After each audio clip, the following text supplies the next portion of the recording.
Assalamualaikum warahmatullahi wabarakatuh. Perkenalkan, nama saya Raflian Nugrawidias dari Prodi Keperawatan MPM 222-01015. Saya di sini akan menjelaskan tentang sel prokaryotik.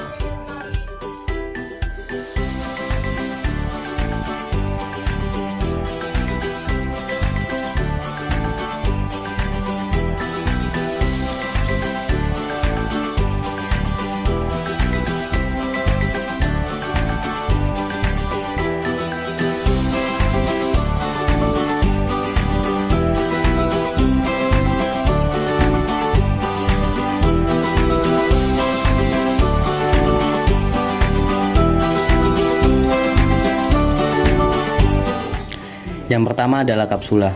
Kapsula adalah struktur luar dinding sel yang berupa lapisan tebal, kental, memiliki bentuk dan kepadatan tertentu, serta dapat melekat kuat. Adapun fungsi kapsula sebagai pelindung organisme yang mengekspresikannya terhadap lingkungan yang kurang menguntungkan, yaitu kekeringan dan sebagainya, dengan makanan dan pengikat antar sel dalam satu koloni. Hanya bakteri tertentu yang dapat berbentuk kapsula dan tidak semua anggota dari satu jenis bakteri yang memiliki kapsula. Contohnya, bakteri antraks, penyebab praktik antrakis yang terdapat pada lemak. Yang kedua, dinding sel. Dinding sel adalah matriks ekstraseluler yang menyelubungi tiap sel sebagai pelindung dan pembentuk sel. Bagian dinding sel tersusun dari selulosa di saat sel berusia muda dan mengalami penumpukan lignin saat sel mulai menua. Dinding sel hanya ditemukan pada tumbuhan. Kemudian, membran sel. Membran sel adalah fitur universal yang memiliki semua jenis sel berupa lapisan antarmuka yang disebut membran plasma, yang memisahkannya sel dengan lingkungan di luar sel. Berfungsi melindungi inti sel dan sistem berlangsungan hidup yang bekerja di dalam sitoplasma. Kemudian ada sitoplasma. Sitoplasma adalah bagian sel yang terbungkus membran sel. Sitoplasma merupakan cairan pada sel yang terbungkus membran sel. Tiap-tiap sel memiliki sitoplasma, namun struktur sitoplasma antar sel tersebut berbeda satu dengan yang lain, tergantung dari fungsi sel tersebut.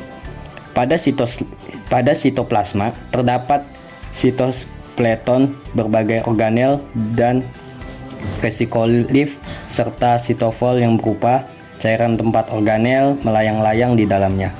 70% sampai 90% sitoplasma merupakan cairan yang tidak berwarna, selebihnya merupakan sitoskeleton dan berbagai organel. Kemudian ada ribosom. Ribosom sendiri adalah sebuah organel dengan ukuran yang cukup dan berstruktur padat di dalam sebuah sel. Fungsi utama dari ribosom adalah sebagai tempat terjadinya proses sintesis protein. Diameter ribosom sendiri hanyalah berkisar antara 20 mm saja, sehingga organel ini dikatakan cukup kecil. Kemudian ada plasmid. Plasmid adalah DNA yang dapat tereplikasi secara autonom dan bisa ditemukan pada sel hidup.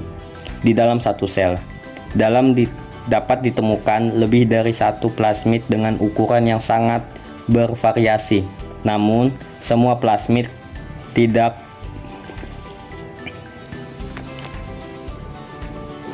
mengkodekan fungsi yang penting untuk pertumbuhan sel tersebut. Kemudian ada pili. Pili adalah pelengkap yang berongga, tidak heliks, dan filamen yang menonjol dari permukaan sel. Mereka hanya terjadi pada bakteri gram negatif. Pili berasal dari membran plasma dan terutama terdiri dari protein pilin. Kemudian ada flagela bakteri. Pada bakteri, flagela dapat didefinisikan sebagai alat lokomotif yang membantu bakteri untuk berenang di media nutrisi cair. Bakteri yang memiliki flagela disebut sebagai organisme motil atau flagellata. Sedangkan bakteri yang memiliki flagella disebut sebagai organisme non-motil atau non-flagellata. Lebar flagella bakteri jauh lebih tipis dan lebih sederhana dari flagella eukariotik. Flagella bakteri dapat didefinisikan sebagai filamen bengkok dan seperti rambut yang memberikan mobilitas berenang pada kelompok bakteri tertentu. Yang terakhir, nukleoid, yaitu DNA melingkar. Nukleoid adalah area tertentu tempat prokeota mengumpulkan materi genetiknya. Nukleoid tidak terorganisir dengan baik dan berukuran kecil. Nukleoid tidak memiliki membran pelindung. Nukleoid biasanya hanya mengandung satu kromosom. Nukleoid adalah organel yang terbentuknya tidak beraturan. Ya, begitu saja penjelasan dari saya, kurang lebihnya mohon maaf. Sekian, wassalamualaikum warahmatullahi wabarakatuh.